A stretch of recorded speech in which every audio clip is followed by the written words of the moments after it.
Assalamualaikum warahmatullahi wabarakatuh. Bismillahirrahmanirrahim. Tabarakalladzi nazzala al-furqana ala 'abdihi liyakuna lil 'alamin nadhira. Allahumma shalli wa sallim ala habibika Mustafa Muhammadin wa ala alihi wa sahbihi asmain. Nama ba'du. Yang sangat kita hormati bersama ini ada Bapak Rektor, ada Bapak On, Bapak Rohidin, semua wakil rektor, semua yang ada di sini dan semua muhibbin, semua pecinta ngaji yang saya hormati. Meneruskan ngaji yang sempat tertunda sudah beberapa kali. Saya memang termasuk orang yang sangat menekuni ilmu seperti yang dikatakan Pak Fathul Wahid lagi. Dikatakan lagi berkali-kali bahwa memang penelitian itu saya berkali-kali bilang tidak harus orang-orang pinter banget sebetulnya, karena perangkat yang disediakan Allah ini juga menyediakan untuk orang-orang bodoh, dan itu hikmah terbesar dari Islam. Jadi Islam ini bisa difahami orang pinter juga oleh orang-orang yang nggak pinter. Saya punya kenangan tentang ilmu astronomi. Kita belajar falak itu jelimet, Pak Fathul Wahid, jelimet sekali. Ketika ada perdebatan misalnya awal Ramadan itu Ahad sama Senin, saya ulang lagi, misalnya Ahad, Minggu sama Senin. Karena kita ini di pesantren kalau bilang Minggu itu kadang dilarang, harus bilang Ahad. Apalagi kiainya Pak Fathul Wahid di Kudus, Kiai Torehan itu fanatik, itu nggak boleh orang bilang Minggu, harus bilang Ahad. Yang lucu itu ada seorang kiai yang sangat fanatik terhadap Islam, itu nggak mau kalendernya ditulis kenaikan wafat Isa Al-Masih. Karena keyakinan umat Islam bukan Isa yang wafat tapi Sibeh Isa. Itu di kalender Kudus kan wafatnya dalam kurung Sibeh Isa. Ya, yang menyerupai Isa. Jadi saking fanatiknya tetap menulis sesuai keyakinan. Saya teruskan. Orang kadang bilang begini, cara orang yang tidak mendalami ilmu. Sama-sama kiai, sama-sama ormas Islam kok beda awal Ramadan, sehingga jadi debat Ahad atau Minggu sama Senin. Saya punya mak-mak ya, kalau orang sepuh itu yang dulu ikut buyut saya. Jadi saya ini generasi kelima, itu orang itu muammar, ditakdir umurnya panjang. Itu bilang gini, Gus, sebetulnya untuk tahu kalender yang benar mana itu gampang katanya. Cari tanggal 15, nanti kelihatan siapa yang salah. Ternyata betul, kalau dihitung Ahad, nanti 15-nya misalnya jatuh hari apa, nanti kelihatan ternyata pas yang dikatakan 15 versi Ahad itu bulan belum purnama. Purnamanya itu di versi mereka yang tanggal 16, berarti bener mana? Yang Senin kan? Tapi yang versi Senin ternyata betul pas 15 pas purnama. Artinya apa? Allah menyediakan perangkat untuk menguji Senin apa Ahad dengan cara awam, yaitu nunggu tanggal 15. Artinya gini, kata siapa yang tahu itu hanya orang pinter gitu. Orang awam juga bisa tahu, karena agama ini milik bersama, ya, milik orang pinter, milik yang tidak pinter.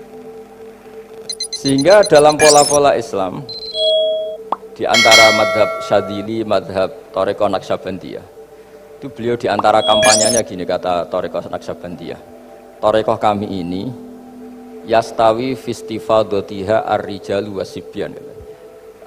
Popularitas Thariqah saya, mudahnya difahami ini, antara orang pinter yang sudah dewasa sama anak-anak kecil ini sama.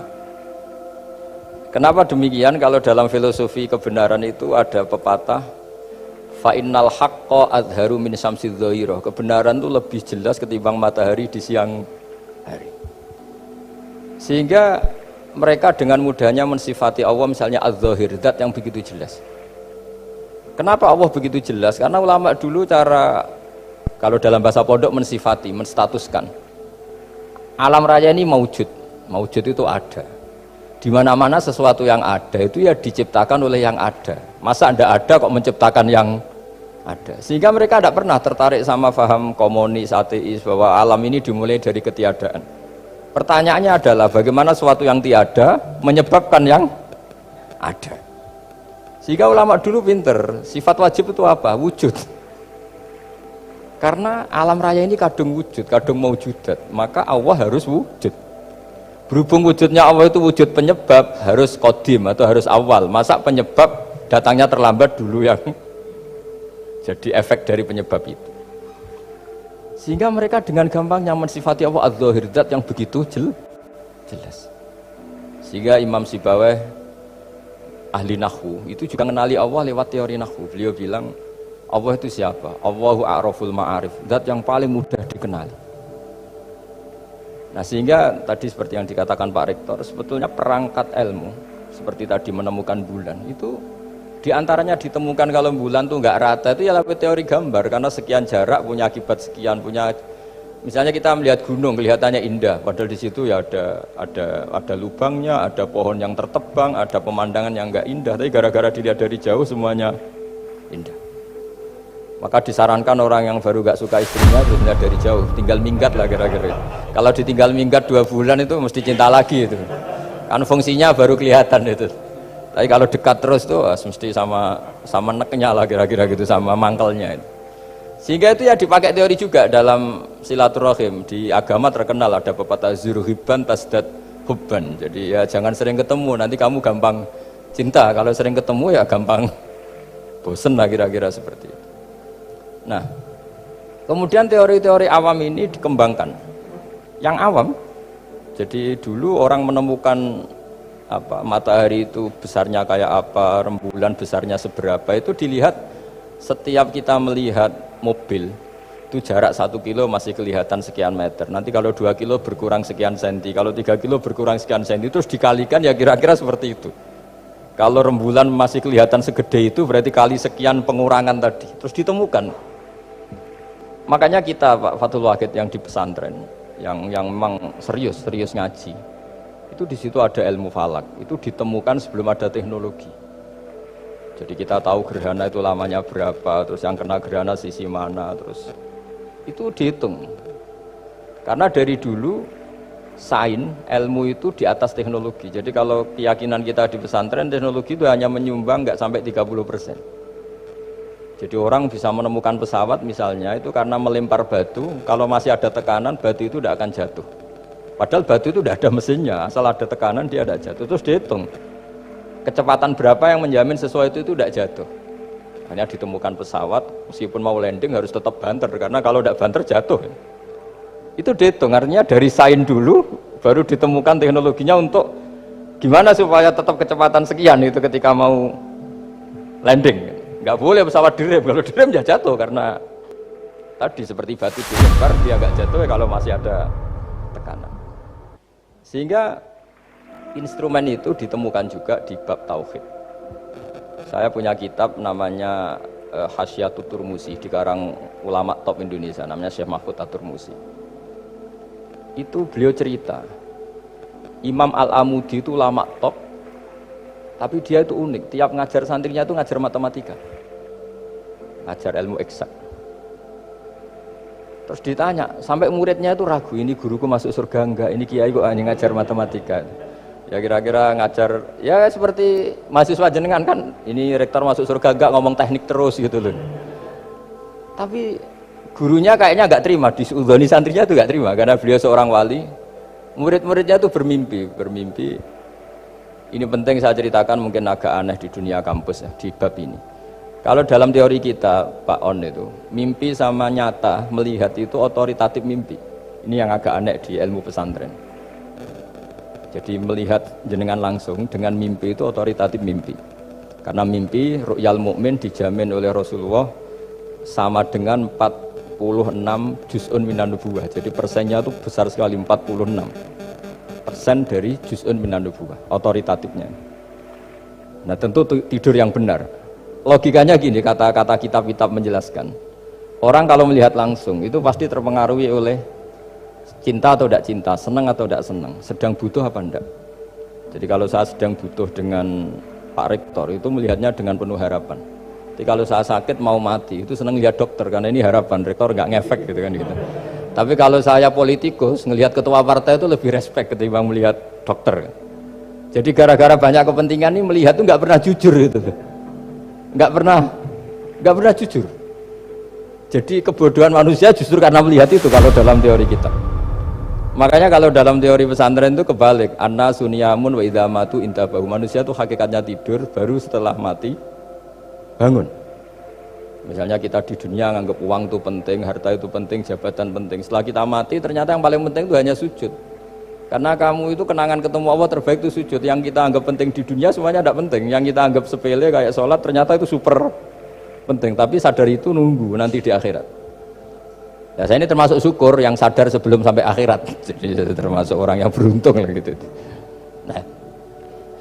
Nah, kenapa mimpi itu begitu penting? Karena tadi ketika orang tidur itu off semua, sistem sarafnya, sistem apanya. Yang ada hanya pengendalian Tuhan. Karena dia tidak bisa mengendalikan dirinya sendiri. Apalagi kalau tidurnya benar ya tentu pakai wudhu, terus pakai doa-doa, terus menghadap kayak mayit itulah, standar mayit itu menghadap ke kiblat kayak posisi mayit itu. Sehingga dia ada intervensi pada dirinya sendiri, ya tidak punya keinginan dari dirinya sendiri. Kamu kan nggak bisa ingin, wah tidur ingin ketemu wanita cantik kan tidak bisa nentukan gitu. Akhirnya ya benar-benar hanya milik Allah. Apalagi kalau kita bacanya benar, terus pikirannya benar. Makanya uniknya dalam Islam adalah doa mau tidur dengan wiridan setelah sholat itu ajarannya Nabi banyak mau tidur. Wiridan subhanallah 33, alhamdulillah 33, Allahu akbar 33 dan disempurnakan seterusnya itu ijazah Nabi kepada Sayyidah Fatimah itu untuk mau apa? Tidur. Bismika wada'tu jambi wa bismika arfa'u, sampai doanya panjang. Allahumma aljatu zuhri ilaika, panjang sekali doa mau tidur. Saya yakin jenengan ndak hafal dan ndak. Paling ya bismika wada'tu jambi apa? Bismika Allahumma ahyawamu. Itu sebagian ustadz bilang itu doa ngaji katanya. Ada seorang ustadz saking mangkelnya, ibu sudah baca doa gaji belum? Tak juarai bismika Allahumma ahya bismika wa amr. Wah itu kan doa mau tidur Pak Ustadz. Iya biasanya kalau ngaji tidur. Jadi doa itu kalau itu doa mau. Akhirnya mimpi itu penting karena di situ manusia nggak punya nafsu, nggak punya keinginan, sehingga yang ada itu kata Nabi itu ada sitatun wa arba'una juz'an minan nubuwah. Sehingga dulu itu mimpi itu jadi sarana betul. Kita tahu kan cerita orang-orang dulu, Fir'aun itu kurang jahatnya, kurang kelirunya. Dia mimpi ada api dari Bani Israel yang membakar kerajaannya. Dan semua pentawilnya sepakat itu maksudnya Anda akan dihabisin kerajaan Anda oleh bayi dari Bani Israel. Begitu juga raja zaman Nabi Yusuf itu mimpi kalau ngalami ada 7 sapi yang gendut dimakan oleh 7 sapi yang kurus. Jadi mimpi itu sarana bahkan dari orang kafir. Karena ya tadi yang preman ya nggak ada premannya, yang soleh ya nggak ada solehnya, semua dikendalikan oleh Allah Taala pas tidur. Sehingga tidur ini menurut agama lebih otoritatif asal dengan tidur yang benar. Jangan tidur sambil ngerokok terus terbangun karena ininya kena itu. Nah, cerita-cerita unik begini kalau tidak orang pesantren itu tidak tahu. Karena ini memang khas pembalikan satu fakta yang diyakini orang banyak. Sehingga ulama dulu itu cerita, ini saya teruskan. Imam Amudi itu akhirnya murid-muridnya mimpi. Mimpi di situ tanya, Pak Ustadz, Anda masuk surga enggak ketika hidupnya hanya nerangkan matematika? Oh iya, saya bahkan enggak sekedar di surga. Malaikat dikumpulin Allah untuk mendengarkan presentasi saya ngajar matematika.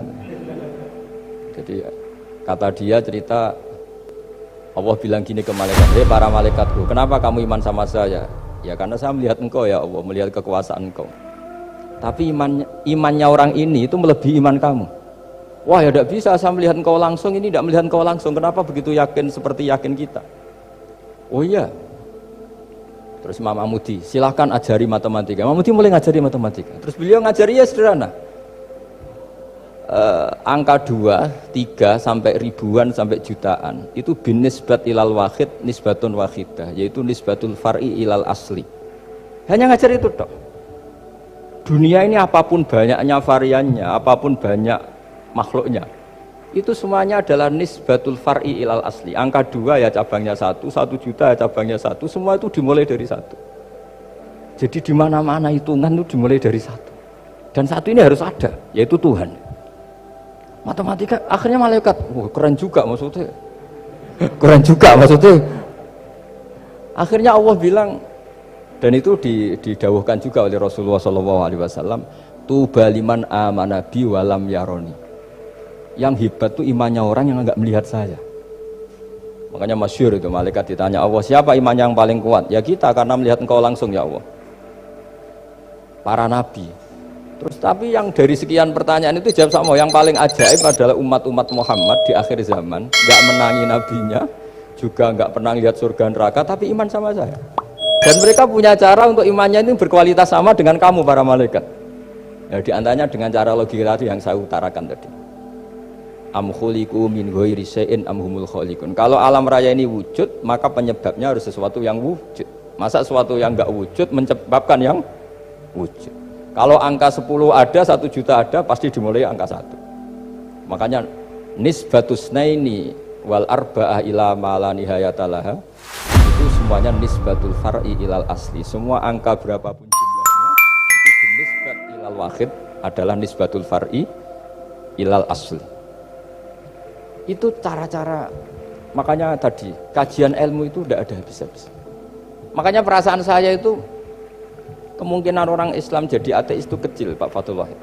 Saya punya kitab, ini saya ulang lagi, kitab calon wali. Kenapa saya sering cerita wali? Kalau di kampus itu kan orang inginnya ya jadi dekan, jadi rektor atau jadi menteri lah kira-kira gitu. Kalau di pesantren orang itu cita-citanya satu, ingin jadi wali. Ya supaya majelis ini barokah, saya tidak perlu cerita dunia kampus. Kalau ceritakan corong Jawa nguyai segoro lah. Bongso keinginan gitu kan tidak selera saya, juga ada dunia saya. Supaya sampai dapat ilmu ya saya cerita dunia. Itu kitab, saya punya kitab calon wali lah kira-kira, atau wali sudah wali top, namanya kitab Tasbitul Fuad, karangannya Sayyid Abdul Haddad. Itu beliau cerita, di antara ceritanya itu unik. Kata beliau begini, saya itu tidak khawatir orang Islam jadi murtad, apalagi jadi ateis, karena kalimat la ilaha illallah itu sahlatun qoribah, kalimat yang mudah sekali, sehingga saya tidak khawatir orang Islam yang ketemu orang ateis, ketemu orang macam-macam, asal diajari kalimat ini secara benar. Terus beliau cerita, yang saya takut tuh mereka masalah perempuan dan harta, kalau iman kayaknya enggak. Singkat cerita yaitu di kitab seperti itu. Singkat cerita saya ketemu banyak orang yang kuliah di McGill atau kuliah di Amerika, di Jerman, mungkin di Norwegia, di mana-mana, di Australia, dan ketemu teman-teman yang di Korea Selatan juga. Mereka itu orang kebanyakan yang nyuwun sewu enggak keluarga kiai, tapi mereka enggak ada yang enggak tetap iman. Ketika saya tanya, kenapa Anda tetap iman? Padahal ada beberapa negara yang lebih stabil, lebih makmur dibanding negara yang mengklaim sebagai negara Islam. Itu cara berpikirnya sederhana. Enggak lah Gus, kayaknya kok Tuhan kok ada tanggal lahirnya? Enggak lah, kayaknya yang namanya Tuhan tuh ya awal lah. Masa pencipta langit bumi dituhani orang yang lahirnya di bumi? Kayak enggak lah kayaknya. Jadi ya berpikir sederhana. Padahal ya kurang ajarnya Masya Allah. Anak ini ya dugem ya macam-macam, tapi kalau ditanya disuruh yang lain nggak mau dia. Enggak lah, kayak yang benar tetap Islam. Karena kalimat ini, yaitu tadi eksistensi Tuhan, tadi eksistensi Allah itu, la ilaha illallah itu kalimatun sahlah, kalimatun qoribah, kalimah yang begitu mudah difahami. Kenapa mudah difahami? Misalnya kita ngaji, Tuhan itu siapa? Yang menciptakan langit dan bumi. Dengan misalnya perbandingan Tuhan itu siapa? Yang lahir di bumi tahun sekian. Enak mana cara kita menerima itu? Kan keren yang menciptakan langit dan bumi. Tuhan itu siapa? Yang ada sebelum langit dan bumi. Dengan misalnya Tuhan adalah yang lahir di bumi. Keren mana? Nah, bayangkan kalau kita punya Tuhan Fir'aun. Sudah mati jadi tontonan kan, terus gak keren maksudnya punya Tuhan kok seperti itu. Nah ini yang katanya Syekh Abdul Haddad, kalimat ini sahlatun qoribah. Sehingga kalimat ini pula yang kita dilatih, la ilaha illallah kalimatu haqqin 'alaiha nahya wa 'alaiha namut wa 'alaiha nub'ats atau wa biha nub'atsu insyaallah taala minal aminin. Nah, saya sebetulnya tadi datang itu tidak ingin menjelaskan ini, tapi tadi kata Pak Fathul Wahid, ilmu itu kalau dikaji tambah hari tambah mudah, karena perangkat untuk menemukan bulan itu misalnya enggak rata itu gampang sekali. Pakai teori pemandangan ya bisa, pakai teori gambar juga bisa. Kalau teori pemandangan tadi, kalau kita bisa melihat mobil 2 meter masih kelihatan 2 meter, itu dengan jarak berapa masih orisinil seperti itu. Tambah jauh, tambah tidak kelihatan, tambah jauh, tambah. Nah ternyata setelah 5 kilo misalnya tidak kelihatan. Berarti untuk jumlah 2 meter hilang per 5 kilo. Nah berarti kalau bulan masih kelihatan segitu, berarti jarak kita dan bulan kira-kira sekian ribu kilo itu bisa dihitung, itu tanpa teknologi. Makanya sebetulnya teknologi itu nyumbang itu nggak sampai 30%, yang paling banyak ya sains tadi, pengetahuan itu yang kayak tadi orang menemukan pesawat, itu kontribusi terbesar tetap pengetahuan. Misalnya pesawat dari bahan ini kalau kecepatan sekian kena angin pecah enggak, tetap pengetahuan yang menopang itu. Teknologi kan paling mengantar supaya pesawat kecepatan sekian didorong mesin sekian dengan apa begitu. Nah, pesantren seperti kita ya, saya ini dididik Mbah Mun, dididik bapak saya, buyut-buyut saya, kiai. Itu sekali alim, yang alim betulan, itu ya alim betul. Ya karena memang yang repot nih sewu yang agak-agak dukun itu ya ribet itu. Penting rambutnya gondrong, terus terkenal nggak pernah mandi, terus nanti ada orang tertentu tertarik minta doa, ini yang ribet ini, susah ini sertifikasinya susah ini karena. Tapi kalau kita ini di pesantren yang coro sertifikasinya jelas. Jadi berani jadi Gus harus bisa baca Mu'in gitu, berani jadi Kiai harus bisa baca Wahab. Aturan mainnya jelas kalau di ini. Yang repot tuh yang sebagian itu aturan mainnya enggak jelas. Terus promosinya itu pernah datangi menteri loh, pernah datangi, wah ya ribet kalau ukuran keren tuh didatangi apa? Menteri atau pejabat. Saya teruskan ya, karena ilmu itu harus menyelamatkan kita sampai di depan Allah Subhanahu wa Ta'ala. Nah, ketika kita menyifati Allah itu az-zahir, zat yang begitu jelas, itu kalau kita kan kok begitu jelas padahal nggak bisa dilihat, terus kita sendiri tidak pernah melihat. Tapi eksistensi Tuhan sebagai Tuhan, yaitu al-wajibil wujud, itu jelas sekali, karena nggak mungkin suatu yang wujud diciptakan oleh yang tidak wujud. Kenapa harus awal? Masa pencipta datangnya terlambat? Terus juga harus bakok itu abadi atau al-akhir kalau dalam bahasa Quran. Masa zat yang superior kemudian kalah sama yang diciptakan? Berarti nanti ada kekuatan besar yang mengalahkan Tuhan. Ya kan ya aneh, kekuatan ini dalam kendalinya kemudian Allah kalah kan tidak mungkin. Makanya disebut al-akhir. Allah pasti tidak ada yang mengalahkan. Terus diantaranya lagi disebut qiyamuhu binafsihi. Kalau dalam bahasa Quran disebut al-qayyum, zat yang berdiri sendiri. Gak boleh Tuhan butuh yang lain. Kalau butuh yang lain berarti bergantung pada yang lain, dan nggak usah jadi Tuhan lah kalau masih butuh yang lain. Sehingga karena kekuatan ini, saya ulang lagi, karena kekuatan ini, ketika anak-anak mahasiswa kuliah di Jerman atau di Swiss, di negara-negara yang lebih bahagia ketimbang negara yang mayoritas Muslim, itu mungkin mereka tertarik sama sistem negara itu karena ada jaminan sosial ini. Tapi nggak pernah tertarik sama Tuhannya negara itu, karena dihitung-hitung tadi Tuhannya mesti keren kita gitu. Jadi, nah ini cerita ke saya Abdul Haddad, kata saya Abdul Haddad, kamu tidak usah khawatir lah umat Islam murtad atau jadi ateis gitu, karena penjelasan tauhid Islam itu begitu jelas. Jadi by design manusia itu pasti nerima tauhid kira-kira gitu. Jadi ini pentingnya adz-dzahir. Jadi Allah itu begitu apa? Jelas. Tapi Allah juga mensifati dirinya al-batin. Nah, al-batin itu gak mudah dikenali. Kenapa? Karena tubuh kita desainnya ini profan, tubuh kita tidak sempurna, rentan. Nah, tentu sesuatu yang nggak sempurna ini tidak bisa melihat zat yang super apa? Sempurna. Kita bisa rusak sementara Allah tidak. Nah, karena alasannya tubuh kita ini didesain untuk rusak, maka di surga itu keyakinan para ulama orang bisa melihat Allah karena desain tubuhnya sudah dirubah dari desain profan menjadi keabadian. Sehingga di sini terus ada kelayakan melihat. Itu pun tetap min ghairi kaifin walan hisorin, tetap ya bisa melihat, tapi corong Jawa itu kecelok melihat tapi tidak sampai faham. Karena bagaimanapun Allah itu la tudrikul absar wa huwa yudrikul absar. Bagaimanapun Allah itu laisa kamitslihi syai'un, tidak ada padanannya. Jadi makanya Allah punya sisi adz-dzahir bisa dikenali sekali. Kenapa? Ya tadi nisbatus naini wal arba'ah ila ma la nihayatalaha, itu nisbatul far'i ilal asli. Saya punya kitab Pak Fathul Wahid, diajar Mbah Mun dulu, kitab Al-Husnul Hamidiyah. Itu yang ngarang itu ya kayak kelihatan ngawur, tapi ngawurnya orang alim. Jadi di situ ada gambar, gambarnya itu nggak jelas. Mungkin pengarangnya juga nggak bisa gambar kayaknya. Wah bulat, benang bulat ada, gambar gunung ada, gambar yang tambah ngawur ya banyak sekali. Gambarnya itu nggak ada yang jelas. Tapi dari nggak jelas itu beliau bilang gini, gambar yang bulat ini, yang nggak jelas ini, tetap kamu punya rumus kan? Itu dimulai dari satu titik. Mbok gambar gedung tingkat 5, mbok gambar hutan ada harimaunya, tetap dimulai dari satu titik. Ya alam raya ya seperti itu, mbok ada Mars, cek mau ada Jupiter, kayak tetap dimulai dari situ titik. Nah, ini namanya nuqtatul wujud, titik kewujudan, yaitu Allah Subhanahu wa Ta'ala. Sehingga ketika kita ngaji, ketika di pesantren dulu, penjelasannya adalah Al-Quran maknanya dipadatkan di Fatihah, Fatihah dipadatkan di Bismillah, katanya Bismillah dipadatkan di titiknya ba. Nah, titik ba ini dianggap titik awal wujud, bi kana makana wa bi yakunu mayakun. Kira-kira Allah mentitahkan karena saya semuanya yang ada, dan karena saya yang mau ada bisa saya adakan. Nah, itu sirinya lah. Jadi menerangkan tauhid itu pakai gambar. Gambarnya keliru sekali lah kalau dalam orang seni mesti ngeliat gak seni itu. Karena dia gak butuh gambarnya, butuh mau menjelaskan buat dunia sebanyak ini, buat alam raya sebanyak ini tetap dimulai dari satu titik. Nah, sehingga di sini ada tauhid qul huwallahu ahad, Allahus samad, tak terus.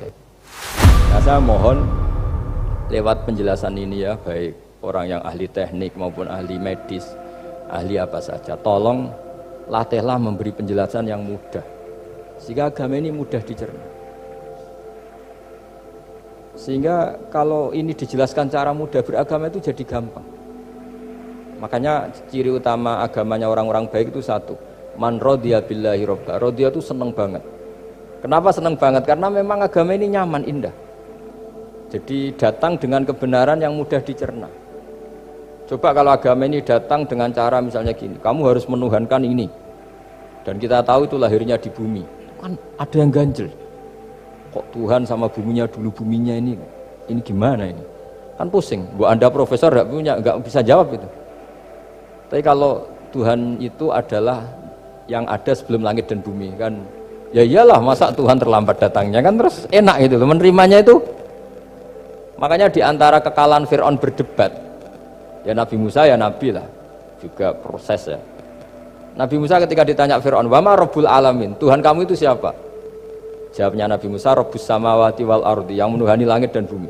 Itu Fir'aun masih bisa ngeles. Saya jalan-jalan kemana-mana, yang dituhankan saya, berarti yang Tuhan ya saya dong. Ma'alim tulakum min ilahin apa? Ghairi, kata Fir'aun. Soal Tuhan kamu di langit, begini kata Fir'aun. Haman dipanggil, Haman bikinkan piramida yang paling tinggi, saya ingin melihat Tuhannya Musa. Musa bingung kan? Padahal kalau naik piramida nanti Fir'aun pun tidak bisa melihat Allah kan? Wong yang Nabi yang kiai aja gak bisa melihat, apalagi Fir'aun. Padahal celakanya ketika dia tidak melihat Allah, dia akan mengatakan Allah itu tidak ada, ribet kan? Itu penjelasan tentang Tuhan yang sebetulnya sudah absolut lah. Rabbus samawati wal ardi, Tuhannya langit dan bumi. Tapi itu gak ngefek, di perdebatan gak ngefek. Yang ngefek adalah ketika Musa bilang gini, Rabbukum wa rabbu abaikumul awwalin, sing nuhani buyutem. Wah kaget pengawal-pengawalnya langsung do iman meskipun secara siron, secara rahasia. Iya, nah, Quran pangeran berarti buyutnya radi pangeran. Kan pangerannya putune berarti buyutnya wah ribet kan? Ya kalau Fir'aun Tuhan, bapaknya tambah Tuhan kan, mbahnya, buyutnya. Akhirnya kata pengawal Quran, geblek tenan Fir'aun. Artinya apa? Kadang argumentasi yang sudah benar, yaitu Tuhannya langit dan bumi kan ya benar lah. Tapi itu tidak ngefek di perdebatan, tidak ngefek. Yang ngefek adalah ketika Rabbukum wa rabbu abaikumul awwalin, yang nuhani nenek moyang kamu. Orang mulai mikir kalau Fir'aun itu Tuhan, lalu nenek moyangnya Tuhannya siapa? Jadi ini seninya, makanya diantara syarat Nabi, jadi Nabi itu sidik, amanat, tabligh, fatona. Fatona itu ada kecerdasan. Dulu Nabi ya sering dibully, jangan kira Nabi itu enggak sering dibully, sering juga Pak Rektor. Jadi ada unta itu kena kudis. Kudis itu ya jenis penyakit menular. Nabi dengan teori tawakalnya, Nabi itu punya dua teori, kadang pakai teori tawakalnya, kadang pakai teori preventif. Makanya Nabi pernah ngendikan kalau ada penyakit menular di situ, kamu jangan di situ. Itu pakai teori preventif. Tapi kadang Nabi pakai teori tawakal. Nabi menghentikan la adwa wala tiarotan, tidak ada penyakit menular. Terus orang-orang yang ya usil lah kira-kira gitu, ada unta kena kudis, dijejerkan yang waras. Ternyata yang waras ikut kudisen lah, ikut sakit. Senang orang ini. Ya Rasulullah, ini saya jejerkan ternyata yang nggak tertular jadi tertular, padahal engkau bilang nggak ada penyakit menular. Nabi jawabnya lucu. Faman a'dal awwala, kalau yang pertama ini tertular siapa? Dia dikira Nabi itu kalah karena melihat unta yang kedua. Ternyata Nabi enggak, ketika dipanggil ya Rasulullah ini unta agak gudikan, tak jajarkan yang kudisen, ternyata ikut kudisen. Berarti penyakit itu menular. Tapi Nabi jawabannya faman a'dal awal. Lalu yang kena penyakit pertama tertular oleh siapa? Wah, itu asli dari Allah. Ya maksud saya seperti itu kata. Nah itu yang dikatakan fatona. Jadi Nabi itu harus punya sifat apa? Fatona. Karena dengan kecerdasan itu Nabi bisa berargumentasi. Kayak tadi, ketika Fir'aun dikatakan Allah yang menuhani langit dan bumi, Fir'aun masih mengklaim dia Tuhan. Karena di mana-mana dia dituhankan. Tapi ketika diingatkan bahwa kamu anak seorang manusia, punya bapak, punya kakek, punya buyut, punya canggah kalau bahasa Jawa. Lalu kalau kamu yang Tuhan, dan Tuhan dimulai Anda, lalu mbah-mbah kamu Tuhannya siapa? Gak bisa jawab kan? Akhirnya banyak punggawa yang saat itu iman. Jadi iman itu bisa menghunjam kepada siapa saja, termasuk yang orang-orang topnya Fir'aun. Sehingga ketika Fir'aun rapat Musa harus dibunuh besok, tangkap besok, sebagian mereka itu membocorkan informasi itu, datang ke Musa, tadi malam kita ikut rapat, keputusannya Anda dibunuh, maka larilah kamu. Itu barokahnya iman. Artinya ya karena logika Musa lebih masuk akal, ya mereka lebih percaya sama Musa. Tapi gara-gara profesi ya tetap kerja, dan yang mulai ribet tuh ya mulai ribet jadi makanya kamu jangan tanya kaifa hukmul mukmin sing yukhfi imanahu, bagaimana hukumnya orang mukmin yang menyembunyikan imannya demi aman. Ya tidak usah kamu jawab. Kalau kamu jawab boleh, ini kok kayak pecundang. Kalau kamu jawab haram, pernah terjadi itu. Wa qala rajulun mu'minum min ali fir'auna yaktumu iman. Ini khazanah ya. Jadi saya mohon mengkaji Islam itu harus dengan sisi-sisi yang bisa difahami orang pinter juga orang bodoh. Kata Imam Ghazali banyak itu. Karena hadatin itu harus difahami orang pinter juga orang bodoh. Terus contoh yang paling populer tentu sering saya utarakan masalah iddah. Iddahnya orang terceraikan itu 3 kali masa suci. Kalau menurut Abu Hanifah 3 kali masa haid. Orang pinter tahulah kalau perempuan sedang haid, menstruasi pasti sedang tidak hamil. Sehingga kalau dia sudah haid 3 kali ada kepastian tidak hamil. Kalau tidak hamil artinya apa? Nggak ada sperma dari zaut awal, suami pertama yang jadi anak dia. Padahal tujuan iddah adalah nanti kalau di hubungan suami istri sama suami kedua jelas anaknya suami kedua. Tapi kalau andai kan tidak ada iddah kan, malam hubungan suami istri, pagi bentrok cerai, terus kawin, kumpul suami istri lagi, terus nanti anaknya itu anaknya siapa? Kan nggak jelas. Kalau sampean bisa klaim lewat DNA juga mungkin secara ilmu objektif Pak Rektor. Masalahnya juga bisa disuap kan? Saya sering dibantah orang-orang itu. Wah Gus, DNA itu otoritatif karena gini-gini, nggak mungkin, bohong kamu. Ya DNA-nya nggak bohong, pegawainya bisa disuap kan? Kayak nggak tahu manusia apa nggak tahu Indonesia, nggak tahu terus. Itu yang sensitif itu, yang mulai wilayah sensitif itu. Nggak tahu manusia apa kayak nggak tahu Indonesia. Manusia aja ya sudah.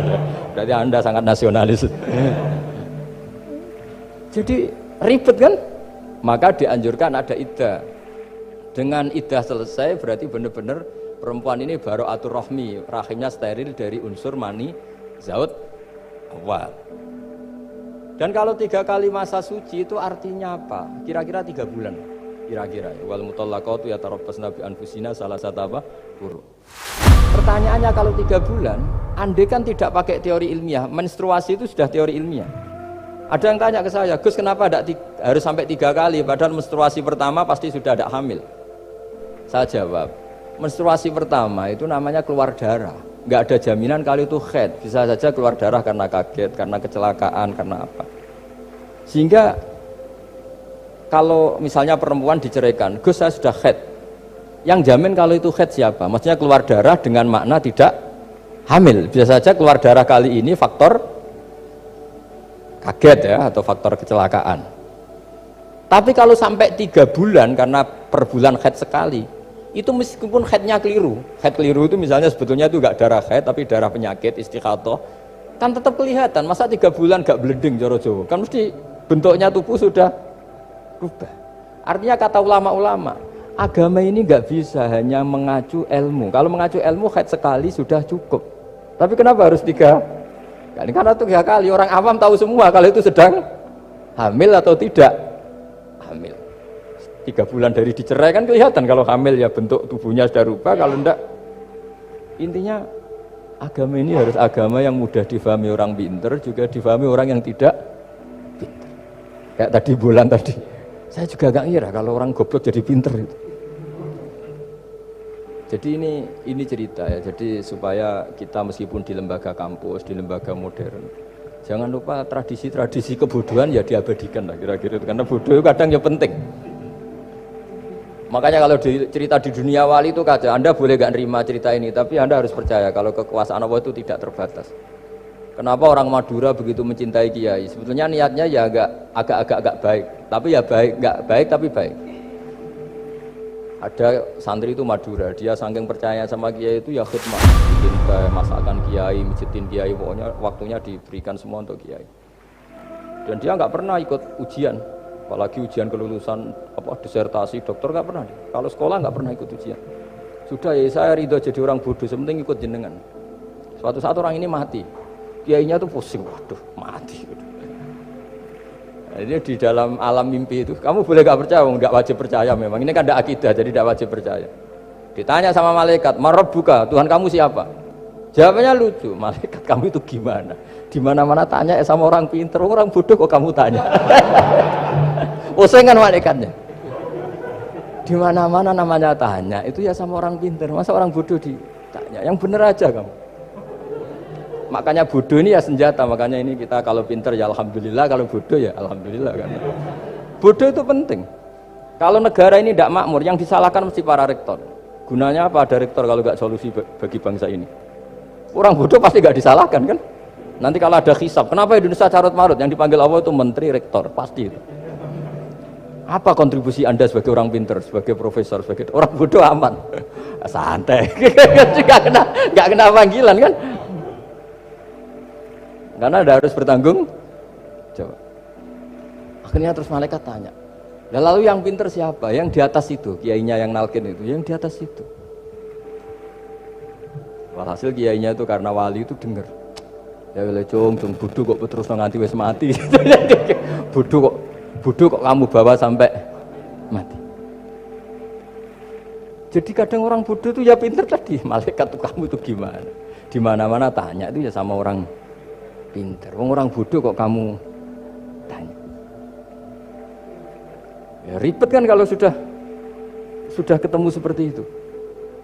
Nah, Nabi juga sering ngalami dialek sama orang bodoh. Kadang Nabi yang ngalah, kadang logikanya orang bodoh itu lebih gampang. Itu ada orang pencari dop itu semacam kayak biawak ya. Tapi tidak biawak, kayak semacam biawak. Itu ketemu Nabi, kamu tahu kalau saya ini Rasulullah? Tidak tahu ya. Ya kamu harus iman kalau saya ini Rasulullah. Hatta yu'mina laka hadad dop. Ya kalau hewan ini iman sama kamu ya saya iman. Ribet kan ukurannya itu. Waduh, untung Nabi betul. Terus Nabi tanya, Dop, kamu tahu kalau saya Rasulullah? Terus Dopnya saat itu bisa bicara asyhadu annaka Rasulullah, terus baru iman. Imannya tanya, kenapa kamu iman sama Rasulullah? Hewan aja tahu kalau dia Nabi, apalagi manusia. Sehingga di masyhur itu di acara-acara kita kalau wadhabbu wal ghazalah yasyadani laka bir risalah itu wadhabbu wal ghazalah yasyadani laka bir risalah. Sehingga nah kekeliruan kita, saya sering ngomong di mana-mana, matur di mana-mana. Masyarakat Indonesia mayoritasnya tetap yang enggak pinter. Orang Islam mayoritas yang enggak pinter. Lalu orang enggak pinter ini diabaikan sehingga mereka enggak jadi energi yang luar biasa untuk mengawal Islam atau mengawal Indonesia. Itu keliru menurut saya. Menurut saya orang-orang yang nggak pinter pun tuh punya nurani. Zaman kita dijajah Belanda, itu tidak semua orang rektor, tidak semua orang profesor, tidak semua orang kiai, tidak semua orang alim. Mereka orang-orang yang nggak terpelajar, tapi tetap tahu caranya melawan apa? Belanda, melawan penjajah. Karena tadi manusia ini diciptakan itu sudah punya pengetahuan. Seperti mukadimah dibaca Pak Rektor, Iqra wa rabbukal akram alladzi 'allama bil qalam 'allamal insana ma lam ya'lam. Jadi bawaan manusia itu akan tahu untuk sesuatu yang perlu diketahui meskipun dia orang bodoh. Saya ulang lagi, meskipun mereka orang apa? Orang bodoh. Ya, di sini ini Islam datang yastawi fistifadatiha fistifadati syariah ar-rijal wasibyan, bahwa ukuran kebenaran itu adalah siapapun mudah tahu. Bahwa angka 2, angka 3, angka 5 itu adalah far'ul wahid, cabang dari angka 1. Fal aslu huwal wahid, yang asli adalah angka 1. Dan 1 ini harus 1. 0, itu ditemukan untuk setelah ada angka 1, jangan keliru kamu. Tanpa ada angka 1 tidak ada 0, 0 ada gunanya kalau ada 01. Misalnya ada orang bilang, tapi kan ada 0,5, tetap saja harus ada angka 1, nggak bisa. Kamu bayangkan 0,5 kan karena ada 1. Artinya apa? Kamu bilang separuh dari 1. Tapi itu pun karena sudah ditemukan aljabar. Makanya kalau dalam matematika Arab, mungkin di sini banyak orang eksak. Kalau matematika Arab itu mudah sekali, Pak. Orang Arab itu nggak mau bilang 2,5. Misalnya zakatnya tijarah itu 2,5. Itu kan kalau kita zaman SD kan garap porogabit. Itu orang Arab nggak mau. Saya pernah cepet-cepetan garap matematika, yang ahli matematika sama saya itu cepet saya. Karena saya pakai matematika bodoh. Justru itu gampang. Kalau orang Arab cara berpikir gini, kalau bilang 2,5 itu rubu'ul usur. Apa? Rubu'ul usur. Dari rubu'ul usur gini, 1/4 dari 1/10.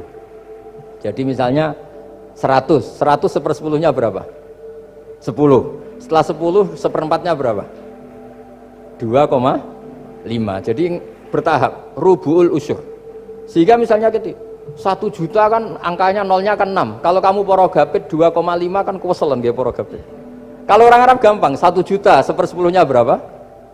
100. 1/4-nya 25. Berarti 2,5-nya 1 juta 25.000. Orang Arab bilangnya rubu'ul usur. 1/4 dari 1/10. Jadi di 1/10-kan dulu baru di 1/4. Jadi lebih cepat. Sampai pakarnya tanya, Gus kok bisa gini? Wah, aku anak kiai ngawur ya. Saya ini, makanya banyak orang pesantren itu pintar matematika. Sebetulnya matematika yang model, ya sebenarnya kayak agak model bodoh itu. Tapi itu gampang, orang awam gampang. Kalau kita kan enggak, misalnya zakatnya zuruk, zakatnya tanaman itu 1/10 atau 1/20. Kalau orang Arab enggak mau 1/10 atau 1/20. Berarti kalau 100 ton atau 100 pintal berarti berapa? 10 atau 5 kan? 1/10-nya 100 berapa? 10. Kalau 1/20-nya 5. Kalau hitung-hitungan di fikih zakat orang modern kan 1/10 atau 1/20. Kalau orang Arab nggak mau bilang gitu. Zakatnya zuru itu al-usur 1/10. Berarti per 100 ton misalnya 10. Atau nisful usur, separuh dari 1/10. Jadi nggak mau bilang 1/20. Usur atau nisful usur. Gampang mana coba? Ya kan, usurnya kan 10. Kalau nisful usur 5 atau 1/20. Daripada gawe porogabit, wah seruat. Jadi kita ini yang kelihatan goblok matematikanya ya pinter juga gitu. Meskipun ya tetap goblok karena tidak nekuni gitu. Sehingga di pondok itu ya dulu diajarkan faraid, falak itu ya gampang sekali karena memang hitungan Arab gitu. Kalau bilang 2/3 itu sulusani apa? Jadi 6. 2/3-nya 6 berapa? 6 sulusnya berapa? Sepertiganya 2. Nah, sepertiga itu sepertiga 2 kali. Berarti berapa? 4. Ya, 6 itu 2/3-nya kan? Pokoknya bahasa Arabnya sulusan. Kalau orang terjemahnya berapa? Kalau orang 2 kali sepertiga apa? 2/3. Sulusan itu 2/3. Nah, itu kalau orang Arab bilang enggak 2/3, sulusani. Sepertiga 2 kali. Jadi 6 di sepertiga dulu 2. Ya 2 itu 2 kali. Berarti berapa? 4. Jadi itu. Nah, Quran itu ya kira-kira gitu. Jadi kelihatannya goblok, tapi itu pinter itu. Yang porogabit kelihatannya pinter tapi tidak pinter. Ukuran orang pinter yang mempermudah yang sulit, jangan mempersulit yang mudah kan itu. Makanya saya bilang ini yang pinter yang mana itu. Nah, saya kembali lagi ke tadi. Jadi agama ini datang dengan sebegitu mudah. Sampai matematika yang katanya sulit, itu matematika Islam itu mudah sekali karena tadi. Misalnya kalau 1 miliar zakatnya 2,5% berapa? Kan pusing kan? Tapi kalau kamu pakai teori rubul usur 1 miliar, usurnya 100 juta. Seperempatnya 25 juta. Berarti per 1 miliar. Gampang mana coba sama ngomong itu? Nanti ada yang nyeleduk gampang kalkulator Gus. Ya ribet lagi kan kalau kalkulatornya pas hilang. Atau pas dipakai anaknya belajar daring, ribet kan HP-nya. Jadi ini cerita ya, jadi seperti yang dikatakan Pak Rekro tadi, sebetulnya ciri utama ilmuwan atau ulama atau profesor atau dokter itu usahakanlah yang mudah itu, yang sulit itu menjadi apa? Mudah. Yuridu wa bikumul yusra wa la yuridu bikumul usra. Sehingga kata Imam Alamudi, dia menjadi wali besar itu justru karena belajar tauhid. Yang dari belajar matematika tadi, dari matematika dia tahu bahwa angka berapapun jumlahnya itu binisbat ilal wahid, itu semuanya nisbatul far'i ilal asli, semua itu cabang dari satu. Alam ini kayak apa besarnya, apa Mars, ada Jupiter, tetap semuanya nisbatnya ke Allah adalah nisbatul far'i ilal asli, semua itu diciptakan oleh pokok yang satu, yaitu Allah Subhanahu wa ta'ala. Saya kira demikian. Assalamualaikum warahmatullahi wabarakatuh.